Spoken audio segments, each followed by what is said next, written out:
And I think we're talking about food security. Unajua Africa tunaambiangwa tuko na njaa. You will see that what it ate last, how it's doing, how the milk production is doing. And I was just like, wow, listen, we don't even need veterinaries to do this, guys. If we adopt to blockchains in Kenya, for farmers mostly who are very much hindered, because agriculture is the backbone of the country. Like Yeah. Some farmers who are on the large scale part of farming, there's one I was seeing who was using drones. Unajua Kenya, we are a broker's country. Scale is what brings in sense. Yeah. Otherwise, zile ngombe mnaweka pale kwenu sijui ngombe 5 6 is a social activity. DigiFarm, they do help farmers in terms of education on how the preparedness of farming. And Alcow is really doing good, which they also offer some loans for good farmers. Wanapatanga some loans where they're able to push their production. So we are looking at scenarios where globally agriculture is moving to a lot of smart and AI-driven kind of decisions, so they can predict.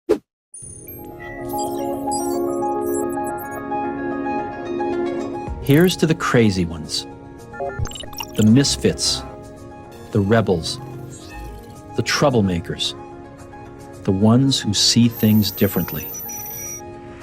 It's one small step for man, one giant leap for mankind.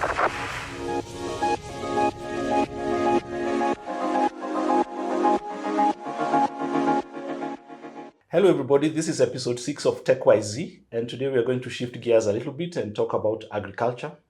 I'm standing in for Gordon Mutugi, but he'll be joining us very soon in subsequent episodes. But first things first, I think I want us to set the ball rolling. Okay. Like all industries, technology has influenced immensely agriculture. And I think we're talking about food security. Unajua Africa tunaambiangwa tuko na njaa. No, it's true. Well, it's like, true, but we have got issues of climate change, we have issues of regulation, government, red tape, bureaucracy, hizo shida zote. But then what context are we looking at when we talk about technology being an advantage, being an enabler, accelerating issues to do with food production, food technology? And maybe we start here with Jacob. What context are we looking at when we talk about technology and food production and agriculture? Maybe from your point, drawing just from your point on issues to do with Africa being ranked as being hungry most over the world, I think it's due to most of the people we are holding to the traditional ways of farming that maybe are outdated, and maybe they're not yielding a lot of production maybe. And also lack of awareness and skills. We are lacking digital platforms to keep up to date with the up-to-date production techniques in the world, around the world. Maybe that's why we are left back in a way. But all in all, we are moving at a certain pace that is trajecting by in the next 5 years, or by Vision 2030, we'll be somewhere in terms of food production and also agriculture. Okay. See, mimi mulikataa kuvuna majani chai. Well, you see, for when we talk about food security, it goes largely on different areas, provinces, and districts, and such kind.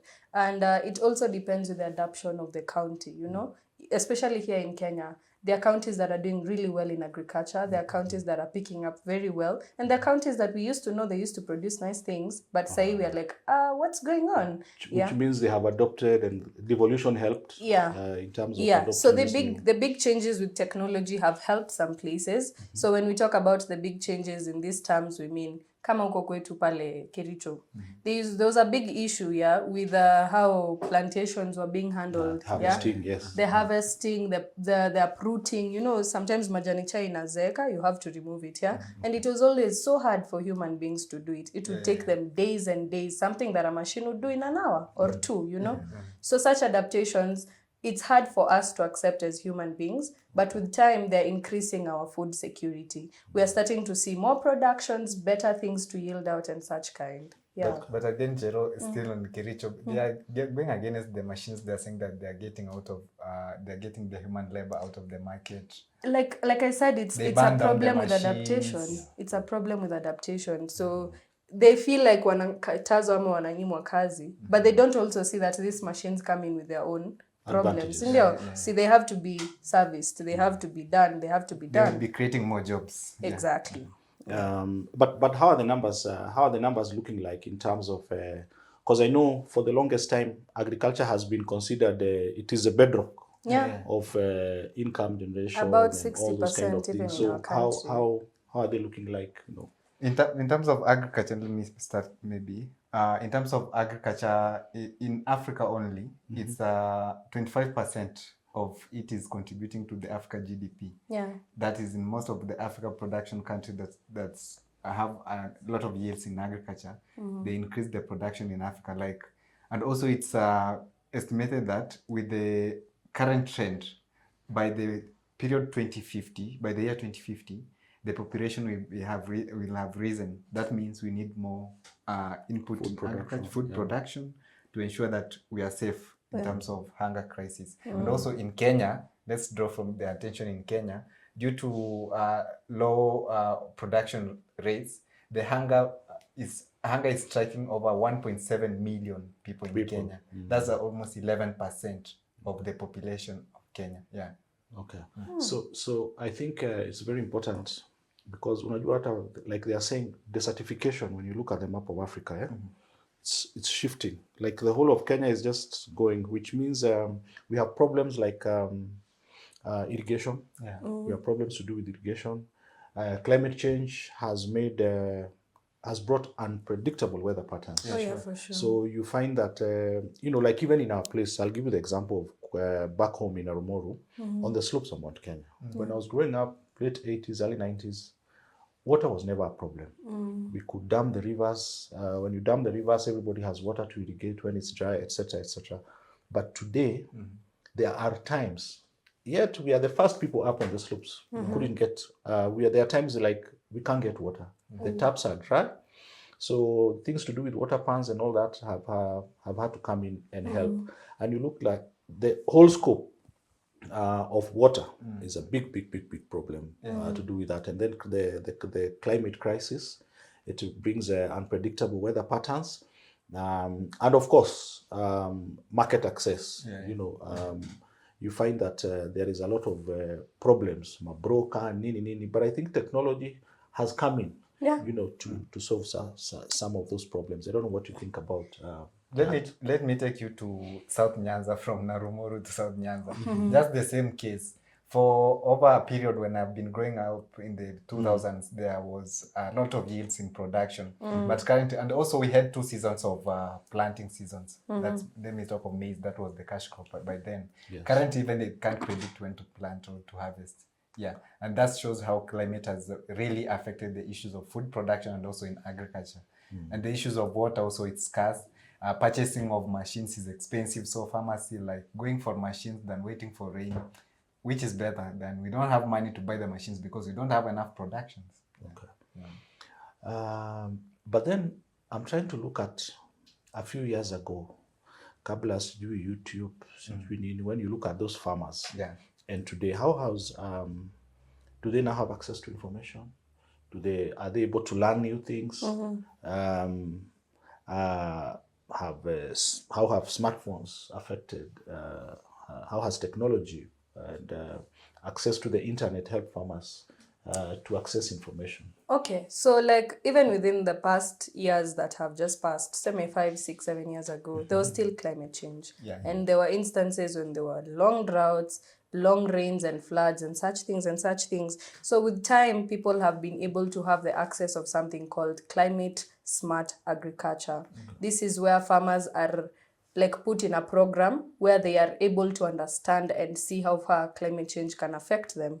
And this satellite, how do I say this? These satellite captures that come from Ukoju, they help you as a farmer. Say you, Jacob, you're a farmer with maize. Maize does not handle a lot of rain. So you will know in the coming season, there's going to be a lot of rains. So what am I going to do? I'm not going to plant maize. I'm going to have to go back to that climate smart agriculture, research on which plants I can plant that will be resistant to this amount of water coming in. Yeah. How can you be able to reserve that water even for the drought that is coming? Yeah. So this climate smart agriculture has been really able to help a lot of farmers. By the ule farmer anataka kujua Kenya anafanya, they use that a lot. They can access Yeah. a lot of data, a lot of information, Yes, predictions, yes. online. Yeah, and you even encourage, like, you could do agroforestry. Maybe if you're in an area where you've been experiencing drought, like, constantly for the past 4-5 years, there are times when you have long droughts. There are people who advised 5 years ago, weka miti. They now have long trees that can attract rain. Such kind of things. Yeah. I think what we are saying is that Kitambo, we were just living like hunter-gatherer. Okay, not Kitambo for those ones. Erectors. I'm just saying this one for a few years ago. Yeah. Because El Nino has come, sijui La Nina, last year, hii flooding happened.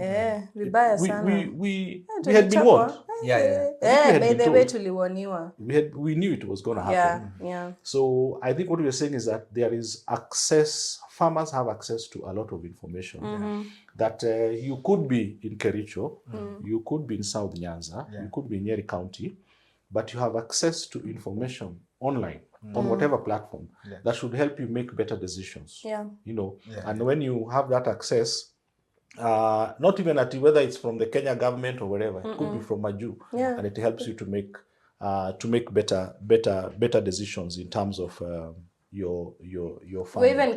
We're even called mobile cultured country. Kenya is a mobile cultured country in East Africa. Yes. All because we do run to our phones for every solution. So technology inatusaidia sana. Even talking about our mobile, I mean, I think we have seen a lot of mobile applications. Kama kuna kitu Kenya tumefanya ma startups hizi zote wanapeangwa pesa za wazungu. Wote. Ma apps mingi that have been developed. They have really boosted the issues of agriculture and food production. Maybe let me talk from my area. Yes. There are different application and softwares, maybe companies that are physically in Kenya that have really helped farmers. There's one, for example, called DigiFarm. DigiFarm, we have iCow in other countries like Rwanda. Okay. Like DigiFarm, they do help farmers in terms of education on how the preparedness of farming, on farming techniques and so on. They also go ahead not only providing skills, but they go ahead providing the essentials, the technical support in terms of machinery, in plowing, and also incentives like loans to help them carry out the agriculture. And later, I've also heard of another one called Agribuzz, sindio? Yes. So hiyo iko na news news unapata headlines unaambiwa by the way venye kutakuwa in the next few months hizo hivyo. Yeah, definitely one of your like farmers accessing markets is problem. Unajua Kenya, we are a brokers country. Yes. And I think one of the problems that have been kwangu ndio upike kwa kwa nani there is something they call farm gate prices, you know, where the buyers come to the farm. When they come to your farm, it's they say it's a buyer's market. So I think technology, what has done, it has opened up now. Unaweza kuwa uko kwa shamba yako, you can find a buyer for your things on an online platform with a constant price. Yes, then they are applying blockchain. Yes, they must be applying blockchain for it to be able to be a constant price all over the country. So ndo uniambie nitanunua bag. Ngoja umetupeleka mbio sana. How can you take us from No, you mentioned that price ni constant. So in my head I'm like, how do we automatically make sure we have a constant price throughout the country, including the fact that kunao brokers? But by the way, on that, I can say if we adopt to blockchains in Kenya for farmers mostly who are very much hindered, because agriculture is the backbone of the country. Like Yeah. And farmers are really struggling in terms of taking back their pockets after farming, you see. True. Like in the country like Ethiopia, they farm coffee a lot. So blockchains have been helping them in terms of monitoring how prices and also payments of incentives to farmers after the products are sold. Sorry. From 0 to 100. Sorry. Just fast for clarity. Sasa wewe uko na makodi kule hivyo shule. Fundamentals. Okay. Blockchain. So how is it that how does blockchain, just remind us again, I know we talked about it a little bit back. Yeah. How does it help to ensure integrity of certain things. You're too eleven. Somebody could be watching and like, anasikia tu blockchain. Yes, how is it applying? In some So blockchain is an applied software system that is put in machines that just generates the exact. Say we are talking about 100 machines in the company, and we have maybe Gina. Let's use your name, Steve Ndiretu, and you, Jacob. Yes. Your name Jacob will be Jacob from here to Kisumu. Hata ile laptop iko Kisumu ita read to bado Jacob.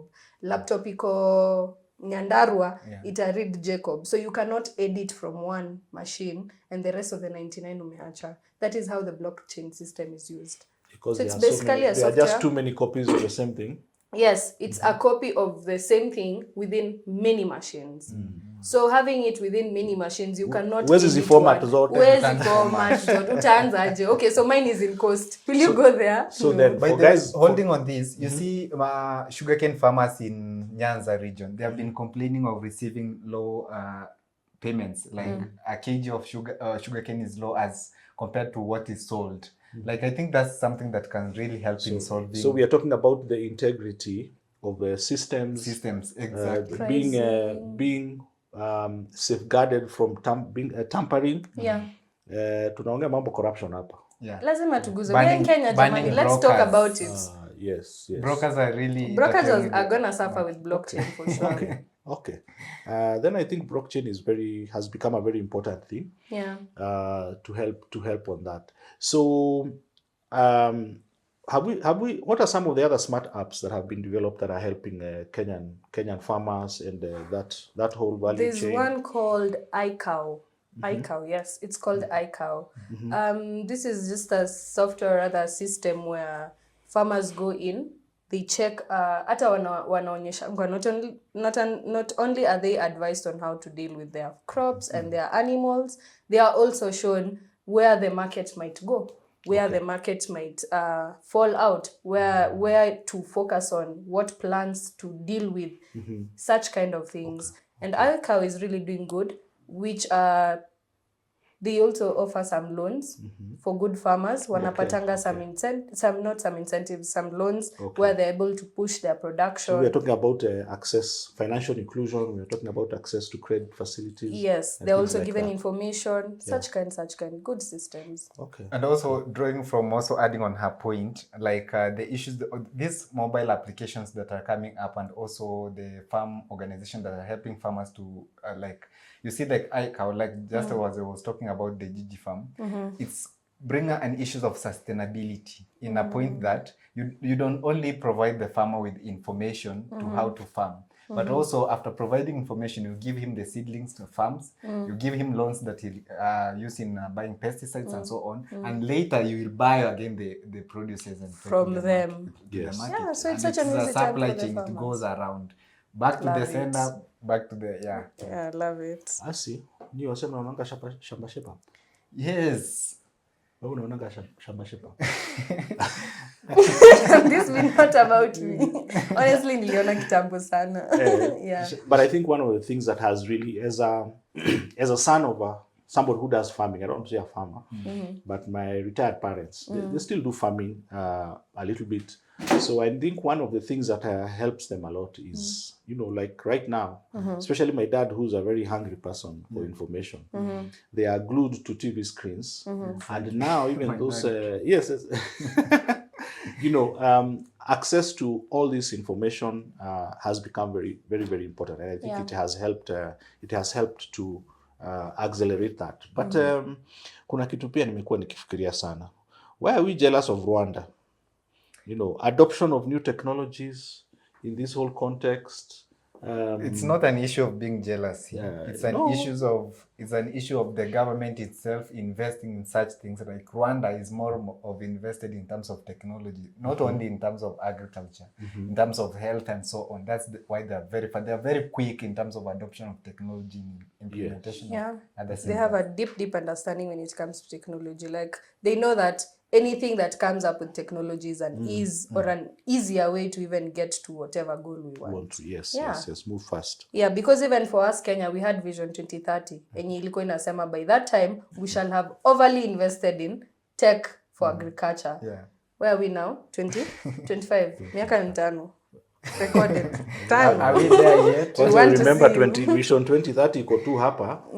I don't know whether it is And going when to be I a look reality. behind line, currently the difference is very small. But then again, we are seeing some farmers, let me use this for lack of a better term, some farmers who are on the large scale part of farming. There's one I was seeing who was using drones. Drones are not only used to survey the land, they also help to put insecticides. They also help to detect diseases on the plants. They also help to give better ways on which you can tunza yo mimea yako, right? Yeah. So when you seme tunaongelea kama like 5 hectares of land, that's a big land. So when you're looking at it, huwezi anza kutuma watu one by one kwa field, enda uangalie ile mahindi kwa shida gani. But the cost of the efficiency, all those problems. Than only powering a drone and sending it, then you have the to do the job. Yes. Yeah, so we get really big data from such mechanics where we have drones. They're not cheap, by the way. They're expensive. But It's at the end of the day, as a farmer who especially has a big farm, you earn a lot. Juu kuna vitu drone haiwezi miss any human being, atakuwa na human error. But also talking about drones on drones still, we have, yes, drones are simplifying, not only drones, other technological equipments that are coming in to help in production of or increasing agricultural products. They are hindered with many issues. Let's say, for example, a drone, cost effective, the issues of cost, the issues of skills. Another thing that is majorly hindering it, it's government regulation and policies. Like you must license a drone to fly it. Oh Without my God, that, true. You won't. That's so hard, because even to find a license for a drone in Kenya, you a are in production. How is it to find a license? That's what I was saying. for We're always production? jealous of countries like Rwanda, which, I mean, Because things why get is it so implemented hard? like this. Very fast. Huku bado tunajikokota, you know. Go to that office, go to the other office, move to the, just because of a license for something you bought with millions. And something that's going to help the whole country in terms of like Production. So I think what we are saying is that we come back to our buzzword, that now drones are able to collect a lot of data when they are up there. Big data. Collect the data, it can be stored somewhere, can be analyzed, organized, So when decisions need to be made, when predictions need to be done in terms of either, pengine unaweza jua pande hii ya shamba, it is prone to certain kinds of diseases or pests. This other side has got this kind of issues. When all that data is stored, it is used to make decision making easier. And so we are looking at scenarios where globally agriculture is moving to a lot of smart and AI driven kind of decisions, so they can predict. There is a lot of information that is derived from a lot of see, they say data produces information. So data precedes information. So people can make a lot of decisions, smart decisions to do with that. I don't know how much we have adopted that, because actually nikwambie kwa hii kazi yetu ya picha na I mean, we get sent to the villages to do documentary work by NGOs, and the hardest part is that you find we are still supporting small scale farmers, you know, and we are still on that. Mtu akona kuku 20 na ka fish pond kamoja, you know, and it just makes me wonder, I don't know, tutaomoka lini. True. Like we are still on that very small. Speaking of kuku, unajua watu siku hizi wameogopa sana kuweka kuku. Kwanza broiler, juu zinaangukanga, ikipata ka ugonjwa kadogo. No, but they're very sensitive. You open kidogo zimeanguka zote. There's a system, again, that I saw, sasa iko kwa Africa, it's okay. But I saw a system where this poultry was literally, there were like thousands and thousands. They look so many. And this machine inaishi na hizo kuku hapo ndani. So all it does is for you to refill the machine, put for it water, put for it food for the chicken. It will time when to give the chicken food. It will time when the chicken needs water. It will time when the AC for the chicken needs to be put on and off. Quite interesting. I think yes, I get it. We're talking about automation. We're talking about automation and smart applications, where, because I think from a technology perspective, technology means automation means no human intervention. So ama mtu ni moja kwa control room, naangalia tu masaa maji imeingia, chakula imewekwa, temperature ikirise tu kidogo ama ikishuka una regulate. Otherwise ndio unaonanga pale kwa internet unaona mapicha kuku zimeanguka zote, so you'll be able to avoid those kind of scenarios. Because again, I know what happens with large commercial production in agriculture is that it's very sensitive. Like if you're doing fish farming, to maji tupate tu shida kidogo, all of them are out. So find them floating. But there's something you were telling us before about those ninis. What was it again? Oh yeah. So also there's another system for cows. Only so for cows, but I think it can be implemented across many animals. So in this case, ng'ombe zinaekewa like maybe hapa kwa tagging, maybe hapo kwa masikio yao, or even at the foot somewhere. So when they have this it's like a wristband thing. Ama hiyo tag ni kitu imefinywa. So it has a system and a chip. Ziko na smartwatch car, human being. Hey, let me tell you, kuna steps. Watch steps. So like when you go, you wear a you see the VAR kind of gadgets, the one that people wanavanga wakienda ku game. But this one now is where ukiiva, you literally go close to an animal.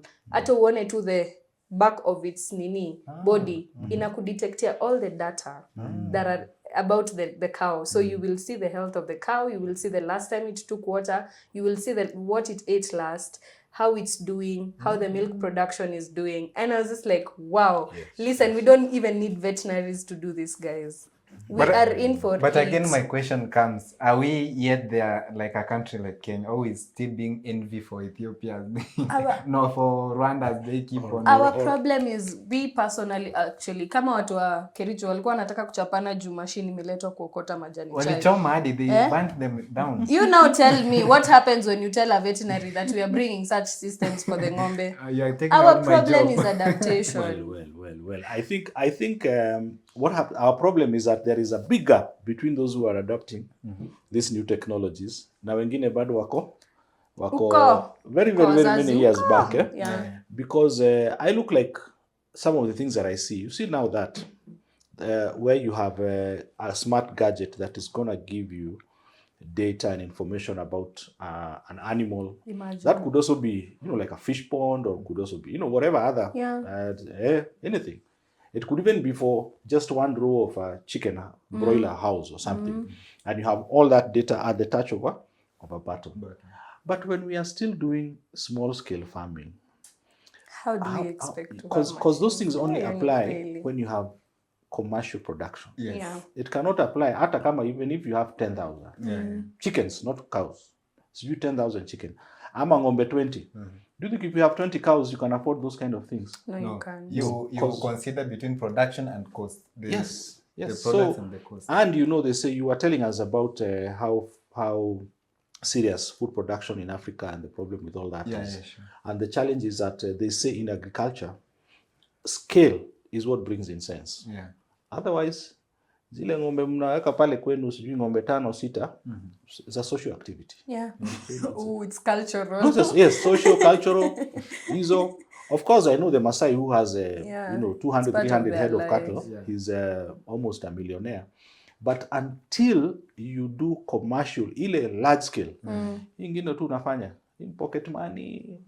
So you cannot even afford those. Meet your daily needs. Yeah, you cannot afford those kind Farmers of... should actually just decide to extend themselves. You cannot afford those kind of technologies. So, naona time imesonga sana, we should be perhaps wrapping up. Let me just finish with one point. But yes. There's one company I went to, just for the last point. We've been speaking about growing, planting, the planting process. Now we've not talked about the end product. So I know a company, I don't want to mention names, but I went to their factory, kuona venye sasa wana process their avocados. Let me tell you, they have applied technology only. From A to Z. They're only like, they produce over like thousands and thousands of packed avocados in like a day. But they do it only using machines. So the first part is where the avocados come in, they are washed. So when they are washed, so the skin sasa inaonekana vizuri. So the ones that ziko na dent, the machine automatically picks it out. Inaisort, inaiweka kando. Then it goes through the polishing. Unapata polishing, maybe it does not have something or it's missing something. Imedetectiwa, haina these nutrients. Do you know it will leave? Again, inatolewa nje. It goes through the packing, it goes through the boxing, and then it goes out for the branding and all that. And I was just like, amazing. This would have been done by 50 people in one room trying to make things happen. And era. But also there are opportunities in it, I think. That is where we need skilled labor. But you see, now we are in a conundrum. Wanasemanga kizungu mkuu. I love that, and I have seen those kind of automated and machinery and smart kind of setups. But I'll tell you why we are in a conundrum. Remember, we're a developing country. True. Whereas that thing is good, the people, the whole system of this country is confused because you want to introduce that kind of a farm and packaging and production. Perhaps unazituma China or Dubai or wherever Middle East, there are those avocados or Europe. But then, how many people can you employ in such a setup? And it will be very profitable. You may even get financing from a loan, from a bank to buy all that equipment, and it's very profitable.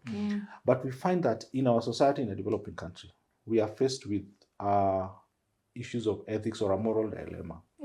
Because chora watu job. Because I'm telling you that thing only needs 2 guys in the control But room. ndiretu I would want to differ. Because this is where tunaridianga kila siku tukiambia our viewers that they should always run to find labor that will skill them. You cannot sit in one position, expect to always pluck out majani chai kwa nini, and then you want to grow. You get, and then when growth comes, and then when growth comes, you're like, aki wananionea, wataki familia yangu ikule. Like, listen, find something that can skill you up. Learn how to use that machine. Learn how to maintain that machine. How many people can use that machine? Come on a factory where you're churning out. You can get also operators, maintenance. Why do we have to import such labor then, Diretu? Why do we have to import it? And then walia titumwakataza wachune majani chai. Because you know what you're going to have?